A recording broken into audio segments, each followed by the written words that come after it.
Yumi nga, pinapalabas na yung mga sinasabi ni Chis Escudero, wala man nga consultation sa mga kasama niya. Nagsasarili ng mga desisyon. Pinapalabas, yun ang posisyon ng buong Senate Impeachment Court. Hindi ganon. Sumusobra na kayo. Dapat itong si Chis Escudero po, palitan na. Ang dapat sigurong pumalit na medyo masasabi natin, impartial at kahit hindi abogado, matino at naintindihan ang mandato ng ating konstitusyon. Hindi man kailangan na abogado po para maintindihan ang forthwith proceed. Tinanong nga po, nag-survey yung isang vlogger, tinanong yung mga estudyante, alam nila yung forthwith proceed? Ang ibig sabihin niya, agad-agad, immediately. Si Chis Escudero, iba yung sabi. Kung ano yan sinasabi ng konstitusyon. Ang sinasabi po ng konstitusyon ng batas, forthwith nga.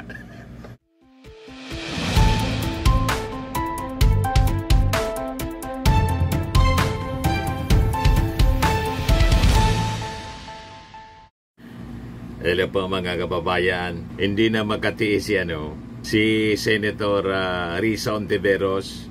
Kinastigo na po mga kababayan yung spokesperson ng Senate Impeachment Court. Diyan Hontiveros chides Impeachment Court spokesman. Assuming kasi itong si Attorney Reginald Tungol or Tunggol. Sabi ni Risa Hontiveros, wala kanyang karapatan na basta magsalita. Yung mga sinasabi mo niya does not reflect the voice of the Senate. Nagsasarili siguro. Diba? May mga tao kasing assuming Yan ang problema sa tao pag masyado ng assuming. Hindi ko mo na-assign ka as spokesperson ng impeachment court without consulting the court itself. Dadaldal ka ng dadaldal. Kaya spokesman ka. Diba? Kung ano lang yung pinasasabi sa iyo. At saka, yung impeachment court, hindi nangangahulugan na si Senate President na Chis Escudero lang yan. Kaya nga, korte, even the Senate President, hindi pwedeng mag-assume. Di ba? Collegial body ang Senado. Hindi na magkatiis mga kababayan si Risa Hontiveros saka yung isa pang senador. Pinagsabihan na itong si Atty. Tungol. Hindi natin maintindihan kung bakit. Matatalino naman sila. Kaya nga abogado. Yan ang problema minsan pag nasubrahan sa talino po. Di ba? Tulad ni Chis Escudero, nasubrahan. Naging masyadong assuming na. Pati yung hindi nila trabaho, inassume. Yung pinapatrabaho ng konstitusyon, minamandato na dapat yun ang trabaho nila, ayaw sundin, nagsarili. Sabi nga po ni dating senador and incoming ML Party List Representative Laila de Lima, may bago na anyang konstitusyon. May bersyon ng konstitusyon na niya, si Chis Escudero. But before natin mga kababayan pag-usapan, click subscribe muna dito sa ating YouTube channel and hit the notification bell para lagi po kayong updated sa mga pangyayari dito sa ating bansa. Like and share na rin po ninyo ng ating video. Ako pala po si Dante Maravillas, Bicolano vlogger, broadcast journalist from Albay. Pati pala si Chis Escudero, pinagsabihan, Escudero, spokes, don't speak for impeachment court. Sabi ng dalawang senador po, yung dalawang assuming po, sabi nga ni dating senador Coco Pimentel, dapat mag-caucus kayo. O mag-meet man lamang mag-meet man lang, wala po. Walang ipinatawag na meeting o caucus man lang, caucus. Itong si Senate President at Chis Escudero. Sige ang daldal. Ngayon, kinokopya naman mga kababayan yung kadaldalan ni Chis Escudero nitong spokesman. Sige ang daldal. Kaya sinupla na ngayon mga kababayan nitong dalawang senador. Kaya sabi ng dalawang senador, wag niya kayong salita ng salita on behalf ng Senate Impeachment Court at gagawa kayo ng mga desisyon na kayo lang ang nakakaalam. Unilateral decisions. Ayon kay Senator Risa Hontiveros, si Tungol is only entitled to speak in his own capacity. But with all due respect, he does not reflect the voice of the Senate. Correct. Kahit any member of the Senate, mga kababayan, pwede ka magbigay ng opinion mo bilang isang senador, basta't huwag kang magtatouch ng merito ng kaso. Pero kung ikaw na magsasalita ka na on behalf of the Senate, wala kang authority na magsalita on behalf of the Senate kasi isa ka lang member. Maski pa ikaw pa yung presidente, member ka lang of a collegial body, lalo na yung spokesman. Halimbawa pa may instruction, siguro ang kumuha sa kanya, si Senate President Chis Escudero. Isa pa nga, dapat questionin din, ano yung authority? Can it be done by unilateral decision of the Senate President? Pwede siyang kumuha ng spokesman? Or kailangan yan na kinukonsulta sa mga members ng Senado kasi magsasalita siya on behalf of the Senate. Bigla na lang po lumitaw itong si Attorney Rinald Tonggol kasi ginaya yung Congress. Yung Congress, malinaw naman po na may approval ng mga congressmen, lalo na po ni Speaker Martin Romualdez. Pero lumalabas itong Senado, parang hindi alam ng mga senador. Bigla na lang lumitaw si Tonggol. At salita ng salita on behalf of the Senate na hindi man lang siguro kinoconsult yung mga senador.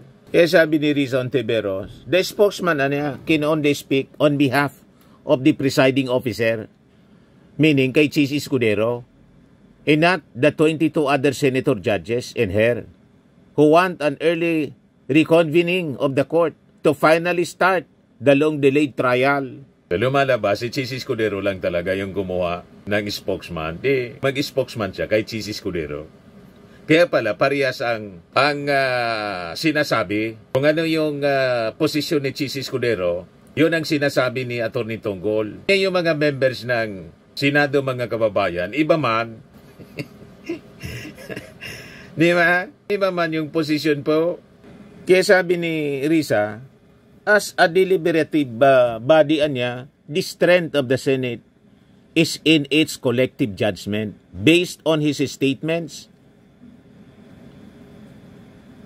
At a recent press conference, he represents only the position of the presiding officer, but he does not represent mine as one of the senator judges. Assuming nga, pinapalabas na yung mga sinasabi ni Chis Escudero, wala man ngang consultation sa mga kasama niya. Nagsasarili ng mga desisyon. Pinapalabas, yun ang posisyon ng buong Senate Impeachment Court. Hindi ganon. Sumusobra na kayo. Dapat itong si Chis Escudero po, palitan na ang dapat sigurong pumalit na medyo masasabi natin impartial at kahit hindi abogado, matino at naintindihan ang mandato ng ating konstitusyon. Hindi man kailangan na abogado po para maintindihan ang forthwith proceed. Tinanong nga po, nag-survey yung isang vlogger, tinanong yung mga estudyante, alam nila yung forthwith proceed? Ang ibig sabihin niya, agad-agad, immediately. Si Chis Escudero, iba yung sabi. Kung ano yan sinasabi ng konstitusyon. Ang sinasabi po ng konstitusyon ng batas, forthwith nga.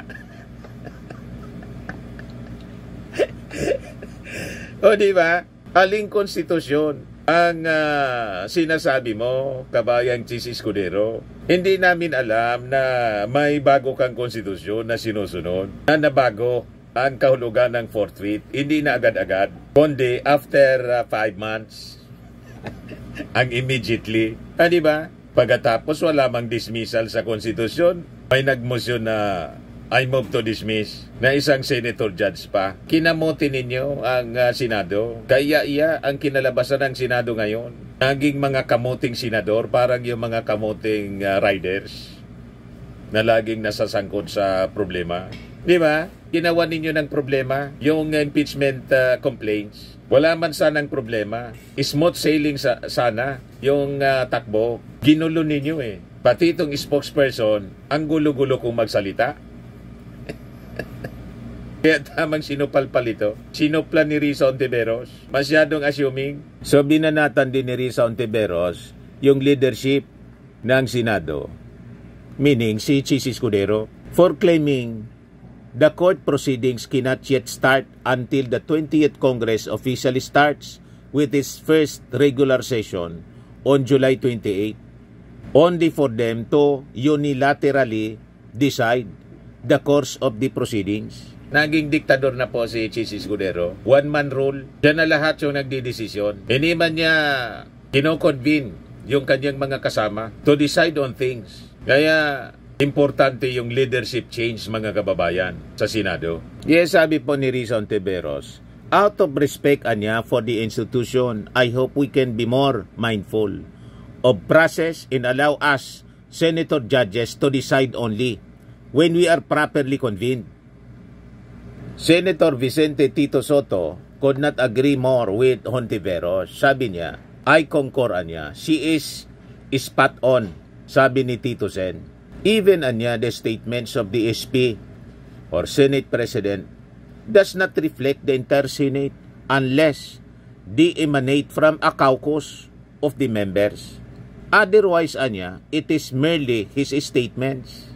So masyado nang umaboso, mga kababayan, si Senate President Chis Escudero. Nagdidesisyon siya na walang alam yung kanyang mga, hindi kinokonsulta yung kanyang mga kasama. Siya na yung buong Senado. So ang reaksyong ito, mga kababayan, ni na Tito Sen sa ni Rizon Tiberos after ng press briefing ni Atty. Tongol or Tonggol. Tonggol ba o Tongol? Tonggol yata. Nang sabi niya, yung panunumpa daw ng mga bagong senator judges may have to wait as the Senate has yet to elect a new leader or re-elect its incumbent chief.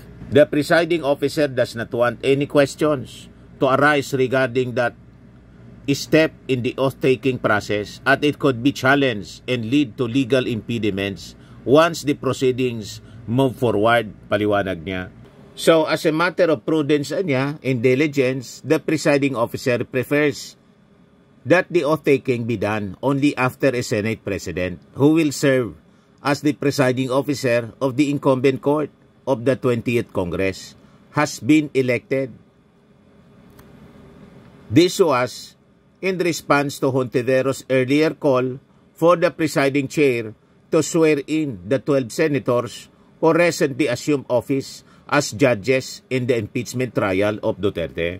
So, ginagawa talaga po ni Chis Escudero mahirap ang lahat. At ang masama, nagdidesisyon siya on his own. Walang caucus, walang consultation galing sa kanyang mga kasama. Ako ang tingin ko, gusto niya kasi ma-maintain yung kanyang pagiging Senate President. Pero baka pagdating ng oras, mapalitan din siya dahil sa dinidisplay niyang arrogance. Yan ang ginagawa, mga kababayan, ni Chis Escudero. Imagine, pinalusot ni Chis Escudero yung motion ni kaiya-iya, motion ni Bato de la Rosa. Ginulo, mga kababayan, yung proceedings ng Senado.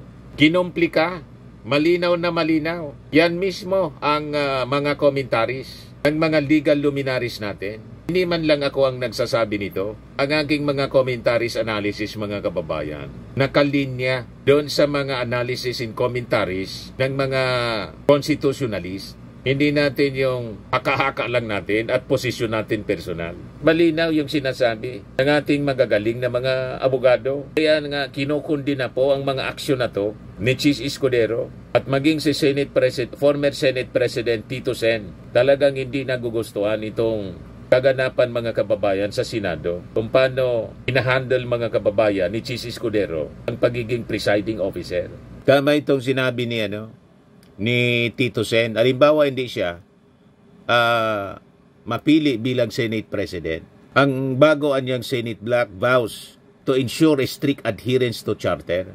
A group of veteran senators is presenting themselves as a new block that will ensure Senate rules and procedures are strictly followed in line with the Constitution, which have become a hot-button issue due to the early contentions stalling the impeachment trial laban kay Vice President Sara Duterte. Itong faction na to, composed of Senate President Tito Soto, Senator Ping Lacson, Senator Juan Miguel Zubiri, and Senator Loren Ligarda, has called themselves the Conscience Bloc. Kaya lang ito si Mig Zubiri tapos si Loren sumama sa mga udas. Kaya duda din tayo. Ang mga kumontra lang mga kababayan sa pag-remand, 5 mga senador, si Coco Pimentel, si Sherwin Gatchalian, si Nancy Biday, si Grace po, tapos si Risa Ontiveros. Ito yung Fantastic Five. Pero si Loren tapos si Mig Zubiri, ganon din, sumama sa mga udas.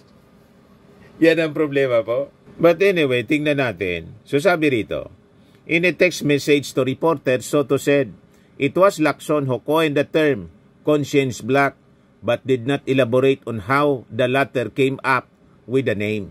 We can also make sure that fiscal policy passing through the Senate will be clean and transparent for the benefit of the country and our people, sabi po ni Soto, who has earlier expressed his interest in the Senate presidency. Soto, however, previously said that he would be willing to take the minority a leader post should he fail to win the Senate presidency. While Escudero has the support of at least 13 senators, as earlier confirmed by Senator Joel Villanueva and Senator Alan Peter Cayetano, Soto insisted that this could not be the case all throughout the year. The Senate, the leadership anya only serves at the pleasure of the senators. It could change anytime. So tama, baka ngayon mga kababayan may majority support pa si Chis Escudero. Baka sa makalawa, tulad ni Mig Zubiri na kanyang kinudita, yun din yung mangyari sa kanya. Tama pa? Sabi ni Estacio Albino, thank Senator Risa Ontiveros for being a voice, the voice of the Filipino people and a true public servant. Sabi ni Al Montaliana Balaca, supposedly the rules of impeachment should be revised so that in the coming years and decades, if the rules of impeachment will be applied, as such will be credible and impartial as the clear and convincing provisions reflected in the rules of impeachment. Because the political matter that is invoked by a party is such a conduct to vote by the senator judges, and not the wisdom stated clearly by the Constitution, which says, and I quote, trial by the Senate shall forthwith proceed, which is glaring under the sun. If what is the meaning of trial? Sa mga naghanap ng malinis and spacious fitness gym, pumunta lang po kayo sa aming Colossal Fitness Gym. We also offer Grab Car Rental with our brand new 2023 model ng Toyota Innova. We also accept booking for those who are planning to travel via PAL, Cebu Pacific, and other airline companies, local and international, and bills payment for Meralco Bills, PLDT, Aleco Bills, etc. Ang Colossal Fitness Gym is located at 3rd floor Security Bank Building, Lanco Business Park, Legazpi City, Albay. For inquiries, look for Chilon Maravillas, contact number 0966-802-0949. Yan yung aming Innova. Lagi na pong matao sa amin. Pati mga foreigners po, tingnan ninyo, mga British tourists sila. Ang lalaki ng katawan na, mga kababayan, nag-gym sa amin. Ito naman po, Indian National. Ito mga mga European sila. Ito naman yung bago naming product na binibenta online, Eye Glow Serum. Whitening po siya galing sa South Korea. Tingnan ito sa aking anak na architect entrepreneur, Riz Maravillas. For inquiries, look for Riz Maravillas on FB. Ito naman po yung bago naming packaging ng Firmax Firming and Lifting Cream. Yan po. Di ba? Iba na po yung packaging ng aming Firmax. Pinapahid po sa mga pulses and affected area. Mainam po ito sa mga pains at paninigas na mga kasukasuan. Ito po, Automax Radiant Serum. Sa mukha naman yung application. Anti-aging po siya. You will look 10 years younger than your age. Ito naman yung bagong product naming binibenta online. I Am Worldwide Amazing Pure Organic Barley Powdered Drink Mix from Australia. Endorsed by Miss Maritoni Fernandez, cancer survivor.